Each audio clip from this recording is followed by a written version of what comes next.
Hey there, it's Laura here from MakingCardsIsSun.com and welcome to my 10,000 YouTube subscribers video hop. So I recently reached 10,000 YouTube subscribers and I just couldn't be happier. So in honor of this awesome celebration, I invited some of my favorite designers and sponsors to bring you a really fun video hop filled with lots of inspiration, coupons, giveaways, and of course, videos. So I reached out to my favorite companies and they happily offered some giveaways. So in total there are 9 prizes to be won, and you can win a prize by just simply subscribing to my YouTube channel and by leaving comments along the videos from the hop. So the comments left on the blog posts won't count as an entry, so if you want to check out all the giveaway details before entering, then simply visit my blog post and you can find the link in my description bar below. So before we kick off with my cards, I also wanted to share a coupon code for 10% off all in-stock items over at Hallmark Scrapbook.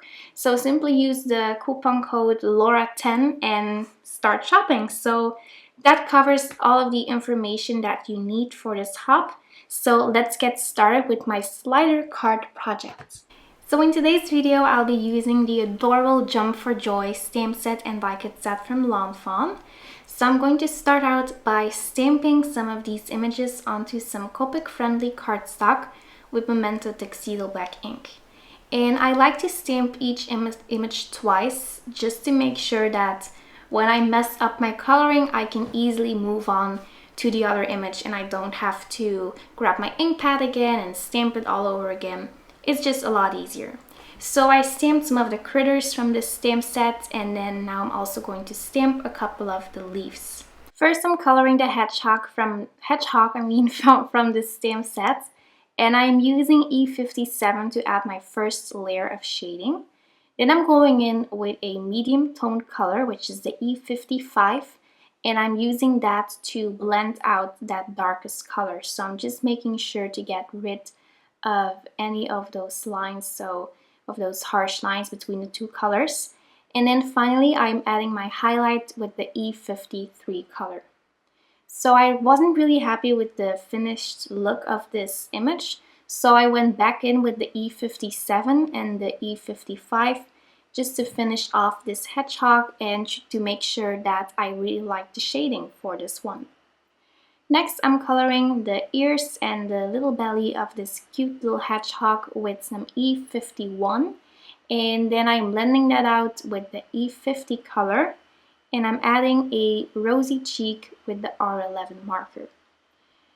Next, I'm coloring the fox. I'm using E51 to add some light brown to the little face of the fox and to that little piece of its tail over there. So I'm using E51 to add my shading, E50 to blend it out, and then I'm using the R11 marker to add a rosy cheek. Then for the fur of this fox, I'm using YR27 to add my first layer of shading.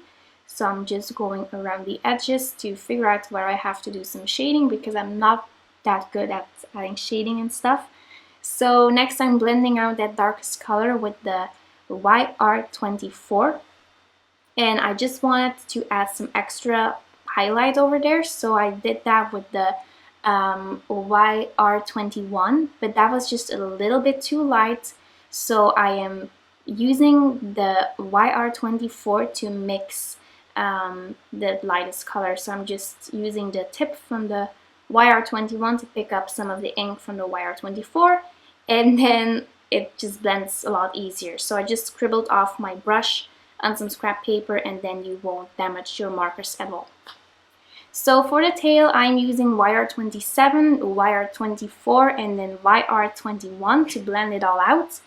I went back in with the same colors just to add some more shading, some more color, until I was really satisfied with this little fox.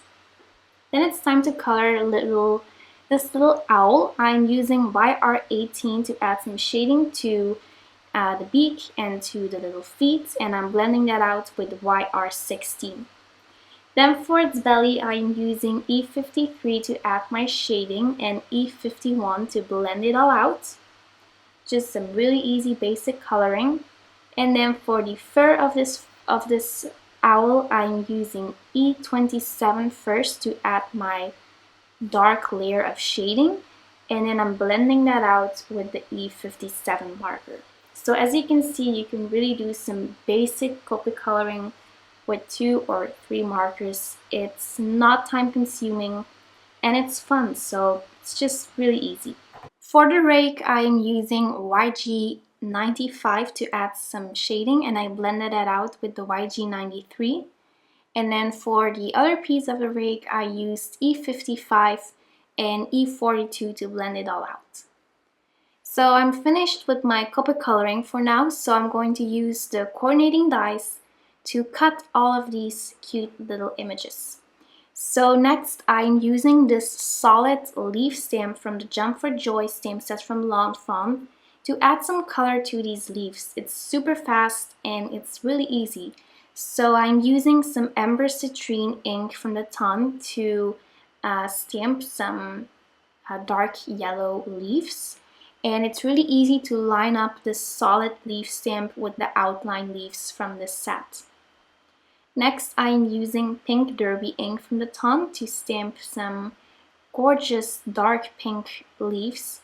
And it's okay if these colors overlap. I really didn't mind. I actually kind of like that look, so I just went with the flow. And then I also used some lipstick red for some more reddish flowers.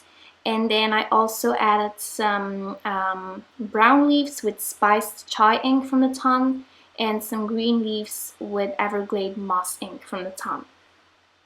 Going to die cut a fun border out of some masking paper and out of some white cardstock using the Audrey Cutaways die cut set from Winnie and Walter.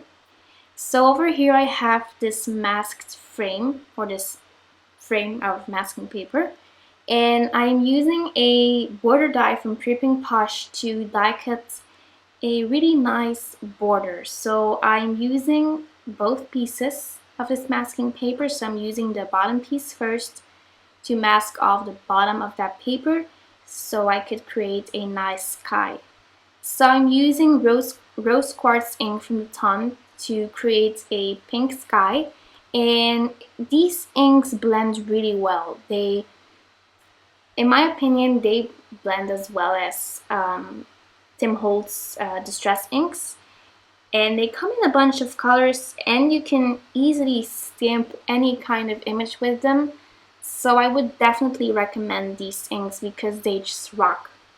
So here I'm using the top piece of my mask so I can create a nice grassy hill. I am using Everglade moss ink from the ton, and as you can see, this ink is super juicy, so it was really easy to add that green color to my hill. I'll be creating a slider card in today's video, so I'm using one of the dies from the Slide On Over die cut set from Lawn Fawn, so it's a lot easier to, or it will be a lot easier to make a slider with these dies. So I'm stamping my sentiment from the Jump for Joy set from Lawn Fawn with some, with the clear ultra slow drying embossing pad from Wow. And then I'm going to sprinkle on my favorite white embossing powder from Wow, just tapping off the excess powder and then heat setting my sentiment. So I stamped the first part of the sentiment with white embossing powder, and then next I'm going to use just a little bit of kitchen flour to prevent any static cling on this piece of paper. So you could use an embossing putty or a Martha Stewart powder tool. And then I can easily stamp my second piece of the sentiment. So I'll be heat embossing that greeting as well, and I noticed that a lot of the powder kept sticking to my cardstock since that pink ink was a little bit wet, so I used some powder to prevent any stickiness. So I heat embossed this greeting with some gold embossing powder from Wow. And then it's time to create my slider piece. So I'm going to create the track of my slider, and I'm using a little coin, and then I'm just figuring out where to adhere where to put my foam adhesive. So I'm going to remove all of these backer sheets because I'll be doubling up this layer of foam adhesive in order to have a really nice and easy slider. So once I did that, I'm adding some kitchen flour to the edges of this foam adhesive because it will be sticky, and because it's sticky, my little penny won't be able to slide very well. So you need to make sure that you're preventing that. So I created another piece of colored cardstock with the rose quartz ink from the ton, because because of the slider card, there's a hole in this piece of paper, so you will be able to see the white cardstock or the craft cardstock actually that I'll be using. So I just had to cover that up. And at this point, I was doing everything wrong because, as you can see, I already adhered my my card, or my main piece of my card, to my note cards, and I shouldn't have done that because I didn't put the penny in there. So I'm going to try to fix this. So as you can see, I just put a little bit of foam adhesive to my penny and then kind of sliding that little penny in my track of my sliders. So this really isn't the way to make a slider card. So if you're making a slider card, you have to make sure that you put your penny between your cards and between the layer of your track. So I have a couple of videos on slider cards, so I will link to one of these so you can go ahead and check that out. At the end, it did work, so you could totally do it this way, but I just prefer to do it the other way. So just saying that. So sorry I messed that up. I wasn't able to refilm that scene because I already adhered it to my card and I really didn't want to make that all over again. So I hope you understand, and I'll link to another video of a slider card. So again, I'm sorry. So I adhered all of my images to my card with some foam adhesive and with Tombow Mono multi-glue. And then finally I'm adding some sparkle with diamond stickles to these leaves. And that finishes up my card for my 10,000 YouTube subscribers video hop. Thank you so much for all of your support, for your sweet comments and emails that I receive. I really appreciate it.